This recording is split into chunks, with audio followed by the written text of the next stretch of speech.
As science achieves new breakthroughs, it creates new technologies which come to be used by everybody. For example, every mariner will be familiar by now with GPS, or the Global Positioning System, which uses a satellite network to send accurate time signals. A receiver on board ship, which has a dedicated computer in it, can triangulate on these signals to give a constant readout of the ship's position. Another technology was SatPhone, which works like a digital mobile phone but uses a satellite to relay the signal to a Telstra base station. From there, it goes on to the telephone lines as a regular telephone call. And another technology with which we've become very familiar is the use of the telephone for fax, email, and the internet. In other words, computers can use the telephone to talk to each other. In fact, digital code is much more efficient than voice, and a single channel can handle lots of computer messages. It was only a matter of time before these elements were combined into a cheap and effective position monitoring system. For example, in Perth, CAT buses are tracked around the city by having each one fitted with a GPS receiver and radioing its position to a central monitoring station. So they know where their buses are all the time and can communicate with them. Trucks and taxis are also taking up this idea. Why wouldn't this work for ships? Well, of course it could, but because of the vast distances involved, a satellite link is necessary. Satellite links were expensive things, requiring very costly equipment and big antennas, until the recent arrival of a purpose-built system called Inmarsat-C. Inmarsat-C is a two-way, text-only satellite relay system. It's designed around a small transceiver unit and a small non-directional antenna, so it can fit on small craft. It's relatively cheap and GPS is built in. It sends packets of text data via an Inmarsat satellite to Telstra's Land Earth Station in Perth. So now basic satellite linking is cheap and lightweight, and that means all vessels can use it. Just as with the buses, the main use of the system will be position monitoring, in this case by fisheries agencies. The built-in GPS sends automatic position information to the agency, so it's referred to as an Automatic Location Communicator, or ALC for short. This is the heart of the vessel monitoring system. Each ALC will be supplied pre-programmed to send a position fix on a regular or request basis. The agency monitoring station will then be able to see exactly where each vessel is, its speed, direction, and a record of its track. Suddenly, managing the fishery with real-time knowledge of exactly where each vessel is located becomes possible. By itself, an ALC will transmit only a GPS fix to fisheries. Plus, it does have a facility to send a distress call. But it is a complete transceiver, and when a personal computer or even a palm top is attached, the ship can be connected to fax, telex, email, and the internet. With the same security as the digital mobile telephone network, text messages can be exchanged with addresses ashore or with other boats using Inmarsat-C. Because it's a satellite relay, not an atmospheric transmission path, the radio signal is unaffected by weather or range. It's so reliable that Inmarsat-C is also the choice of the Global Maritime Distress and Safety System. A side benefit, therefore, of having an ALC on board will be improved safety. On the other hand, it must be said that part of that reliability is achieved by relatively low data transmission rates, so browsing the internet might be a bit slow, and routine email messages might benefit from compression software being used at each end. Regulations may require your vessel to have a personal computer fitted, so that more information than just position can be sent, such as catch information or whatever other reporting responsibilities fishermen might have. Plus, it makes little sense to have an ALC on board and not be able to use its worldwide communication ability. So this, very briefly, is what the vessel monitoring system is all about. Like most new technologies, it will change the way your world operates. You will be more subject to scrutiny, but this also means a level playing field. Your vessel will become even more like an office at sea. The opportunity now exists for secure, private communication, once only available to large ships, and this may offer business advantages that are worth thinking about. Above all, this is a technology whose time has come, and probably we will see more players enter the Inmarsat-C market.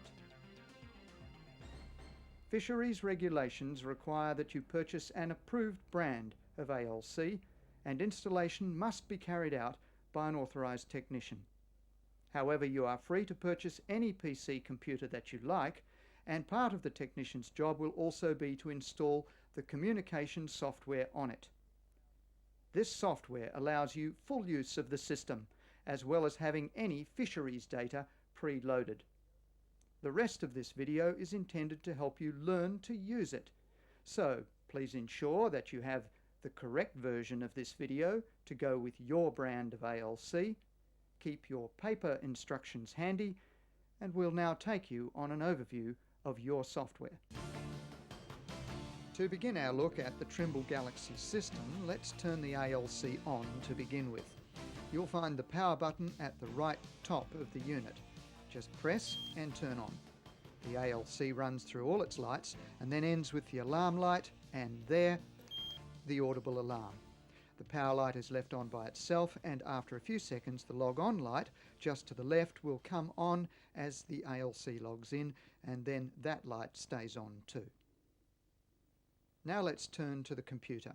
Depending on the operating system that you have, I have Windows 95, there may be various ways of getting into the Galaxy program. I have an icon over here labelled Galaxy, on which I will double click, and up comes the Trimble Navigation Program Galaxy. The screen is divided into 5 areas. At the top is the status bar. Below the status bar is the menu bar, and then there's a large window in the middle of the screen, currently occupied by the copyright window, where you will do most of the activities of your program. Just a note on that copyright window, check to make sure that the DTE version and the DCE version are the same. We're using version 5.1. Then below that window is the command bar, which gives you instructions on what keys to press on the keyboard to make the program work. And at the very bottom of the screen is the position bar. On the left-hand side, your latitude and longitude, in the middle, course over ground and speed over ground, and on the right, the date and time. Note that this date and time is derived from the internal clock in your computer, not from the GPS. There might be a slight discrepancy there. Okay, let's have a close look now at the status bar, and let's start with the signal strength meter, which is up here on the top left. Here you should have at least 3 asterisks, we have 6, to show that you have good communication with the Inmarsat satellite. Now if we move to the next field to the right of that, this is the log in, log out field, and it indicates which satellite in the network you're logged into. At the moment we're logged into 344 IOR, which stands for the Indian Ocean region. If we logged into the satellite for the Pacific Ocean region, that would read 244 POR. The next field to the right is the tuning status. This shows the channel your ALC is tuned to. This at the moment shows the Network Coordination Station number, or NCS for short. When transmitting or receiving, the Land Earth Station, or LES number, is displayed in this field. Across to the right is the message indicator. This indicates the message reference number assigned by Inmarsat, and when the last received message has been read by the operator, the no message indicator, which is what we have here, is displayed. And lastly, on the far right is the protocol indicator, and this indicates your system status. We're idle at the moment. This could show no communications, it could show RCV, standing for receiving a data message, or it could show XMIT, standing for transmitting a message. There are other protocols associated with the status bar, and we would refer you to your Trimble Operator's Manual to find out all the details. Now, below the status bar we have the menu bar with 7 main options. Firstly, let's have a look at the Setup menu. Setup provides us with access to the system configuration options and advanced message functions. And you can bring up the submenu there by highlighting Setup and pressing Enter. And up comes the submenu. Most of the system configurations under this option have been carried out by the authorized installer prior to putting it aboard the vessel. And all of the automatic data reporting functions of the ALC have also been locked by the installer because of the requirements of the monitoring agency. But let's have a look at some of the things that would be of importance to a new operator that you might want to change. And let's start with the one at the top, mail addresses. Mail addresses is used to set up addresses for you to send your messages to. For example, you might want to send a fax. You might want to send a message to another ALC on another vessel. You might want to send an email which requires a special access code, or you might want to send to a DNID like a monitoring agency. To do this, use your arrow keys to highlight mail addresses and press Enter. And a small menu appears to the left offering the system options for handling addresses. Let's experiment with putting in a brand new address. Use your arrow keys to highlight Insert a new mail address and press Enter. And up comes a screen with all the existing addresses that are on the system. And if you press Enter again, another screen will come up allowing you to fill in a brand new address. Now the first field that's highlighted asks you for a name, and you choose any name that you want. I'll just type in address for the sake of the demonstration. The next field to the right of that is presentation, and it will have IA5 7-bit all networks in it.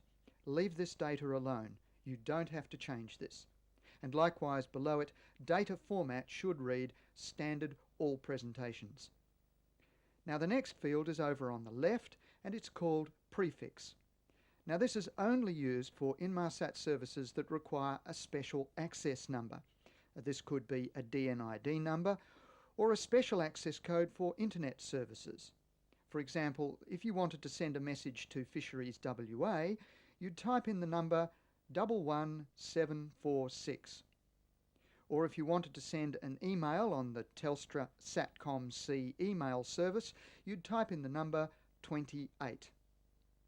Okay, let's move to the next field, which is called country code. Now, country code is required for all the public switched telephone networks, for example, when you're sending a fax. So you'd put in the country code. If you're sending to Australia, the country code is 61. On the other hand, if you're sending a message to another mobile, Inmarsat treats each ocean region like a separate country. So you must know which ocean region that your destination ALC is logged into. So if you're sending to another vessel that's in the Pacific Ocean region, you enter 582, or if you're sending to another vessel which is in the Indian Ocean region, enter 583. If you don't know the ocean region of the vessel that you're sending to, choose either. Your ALC will tell you if the message has failed, and you could perhaps try the other number. Let's take that out and move to the next field over to the right, which is labelled destination. This refers to the address of the receiving equipment. This would be, for a fax, the fax number. For a message to another ALC, it would be the mobile number of the other vessel. The telephone number must include the area code, but you can drop the first 0. And the next field on the far right is extension. You only need this if you're sending a fax, and you must enter T30. Please note that the T must be an uppercase T. That's if you're sending a fax. Okay, and we move down to the next field, which is LES, standing for Land Earth Station. This can be accessed by pressing enter, and up comes a list of available LESs. You must log into the same LES that your system's logged into, in this case Perth Indian Ocean region. Let's enter that and look at the next field, Delivery Network. Again, press enter and a series of options will be offered to you. Now if you're sending to another ALC, choose Telex. If you're sending a fax, choose PSTN. If you're choosing a DNID, come down the list and choose Closed Network. And for a Telstra Internet email, Special Access Code. Let's move to the next field, which is Trimble Position Report. This allows you to send a position report with every message that you put out, and you can switch this on or off as you desire. Now, when you've finished entering your address, if we have a look down here at the command bar, it tells you use the escape key to exit. I press escape, and we see here that a new address has been entered at the top of the list, which is what we want. Now, if, for example, you want to modify any of those addresses, you would choose the top item in the small menu, Edit Mail Address, and that would allow you to get into the same address screen and modify it. So you can handle setting up and modifying and deleting mail addresses. Let's go back to the Setup menu and have a look at another item that you might be interested in, and that's the second one on the list, which is EGC Setup. EGC stands for Enhanced Group Call. Now this is normally set up by your installer and it shouldn't need changing, but if you ever want to check out your EGC setup or make any adjustments to it, then this is the way that you do it. Highlight EGC Setup with your arrow keys and press enter, and after a few moments a new screen comes up.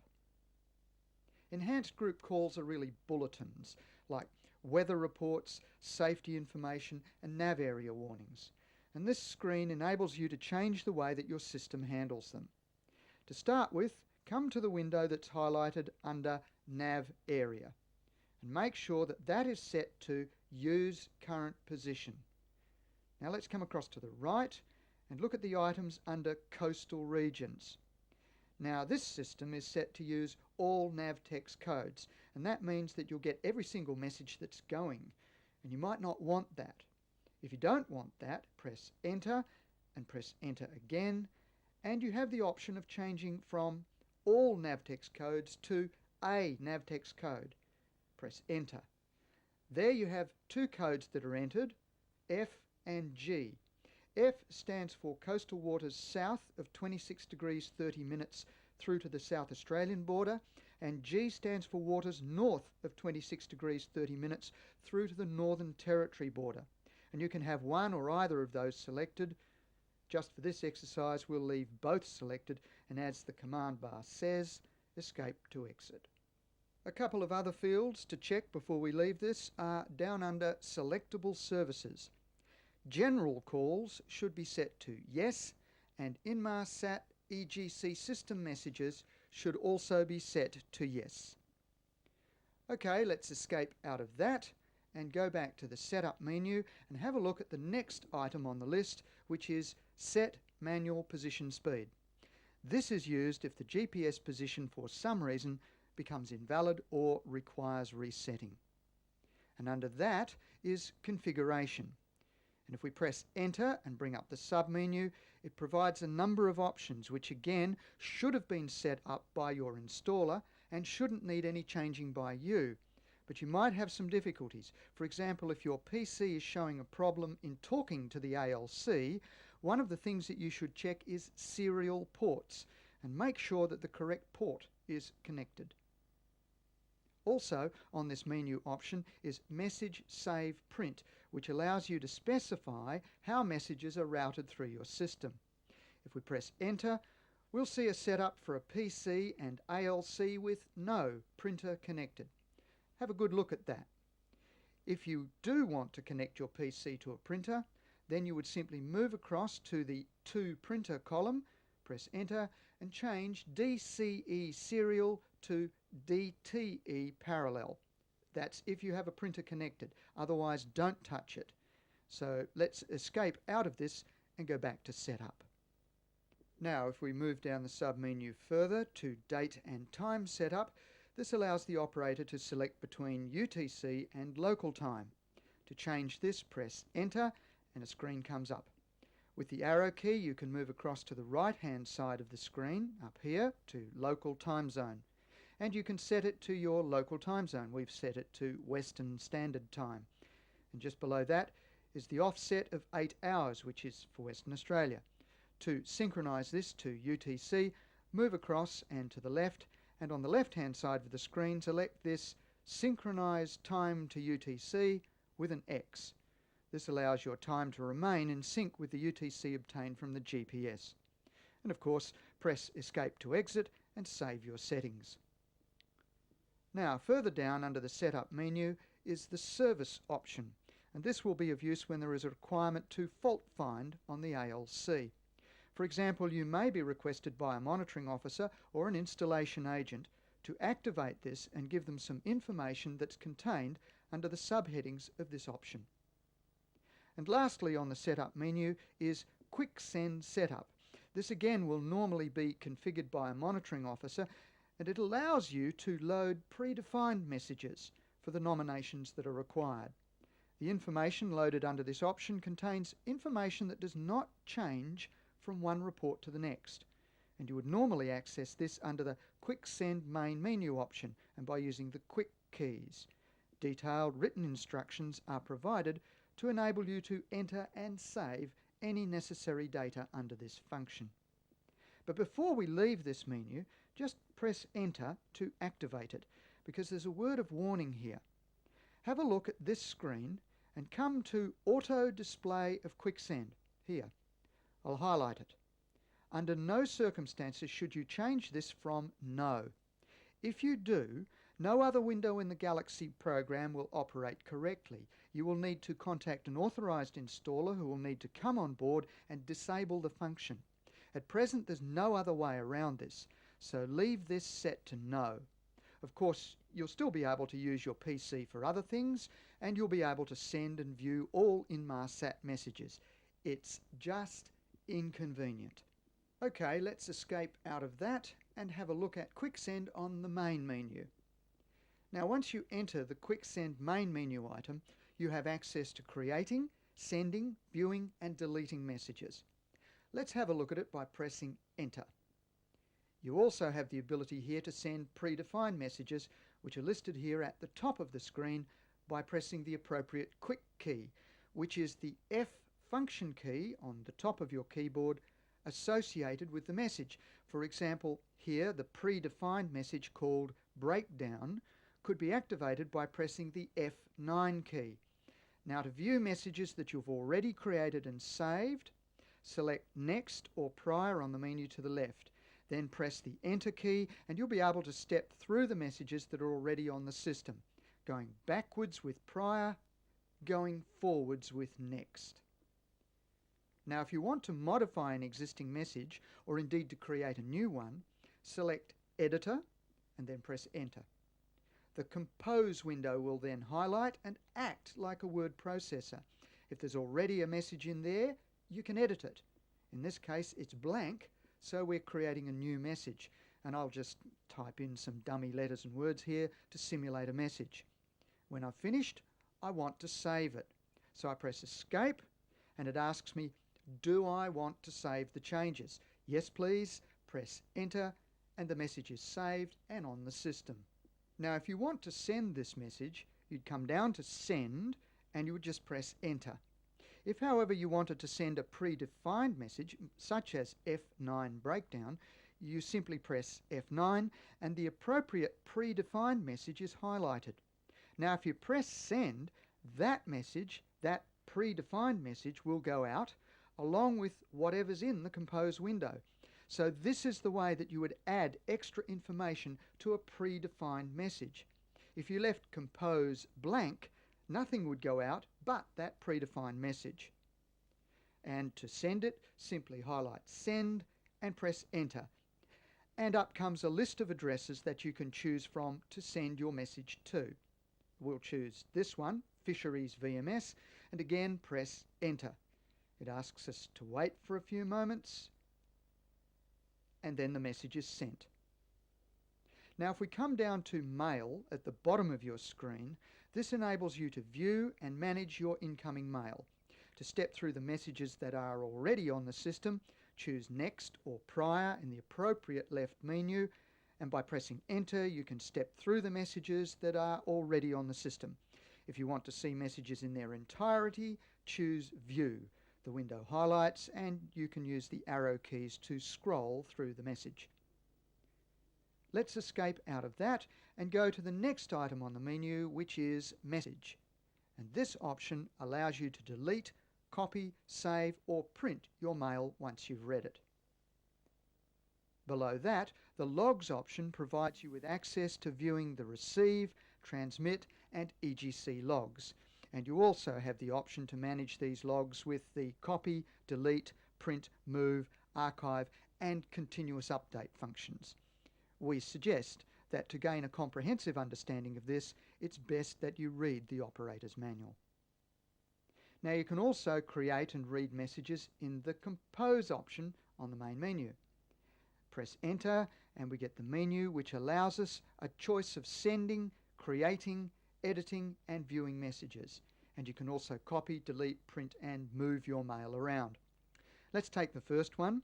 To send an existing message, highlight Send and press enter. And then up comes a list of messages that are available to send. Using the arrow keys you can choose one. Press enter and there's a list of addresses to which you could send the message. And again, use the arrow keys to choose one and press enter. In a few moments, up comes a message options screen which allows you, if you want to, on the right hand side, to just send the message or send it with confirmation, which is what we'll choose to do. So we highlight that, press enter, and the message is sent. To create a new message, highlight Create New Message and press enter. A window opens up allowing you to type in your message, whatever it may be. And then, when you've done that, press Escape and it will ask you, do you want to save changes? Yes, please, I want to save them. And it asks you to give the message a name, a file name. I'll just type in a dummy name called Message and press enter and the message is saved.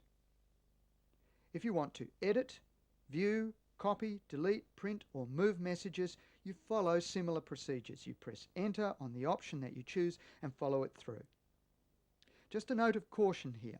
Don't allow your message folders to become overloaded. This will slow the Galaxy program down and you need to carry out a bit of regular housekeeping by deleting old files that are no longer required. If you really want to save them, then maybe create another folder entirely and move them out of the Galaxy program. Now, if we move across to the Mail option on the main menu, here's an easy way to read and manage your incoming mail. If you want to view the messages, you can simply highlight View Mail and press enter, and up comes a list of messages that are on the system. You can scroll through them, land on the one that you want, press enter, and up it comes in a message window. If you want to delete any messages on the system, come down to Delete, press enter, again choose the message that you want to delete, press enter, and it asks, are you sure? Press enter and confirm. If you want to delete multiple messages, use the F5 key to highlight them. And when it asks you, are you sure? Press enter and the message is deleted. Finally, on the main menu, you have the Distress option. Now this allows a message to be tagged to a distress alarm activated on the ALC. Note that the PC cannot activate a distress alarm. Under this option, you can designate the type of distress there that is sent out with the distress message: fire, flooding, collision, and so on. Once distress parameters have been designated, they will remain valid for 60 minutes, and after that, they will revert to undesignated. The distress alert itself is activated by the operation of the alarm buttons on the ALC, and the distress type information that you've put into the PC will go out with the alarm. Once you're confident with operating your Galaxy program, it's well worth reading the operator's manual to enable you to carry out some advanced communications and to help you in understanding many of the other functions and options available in the program.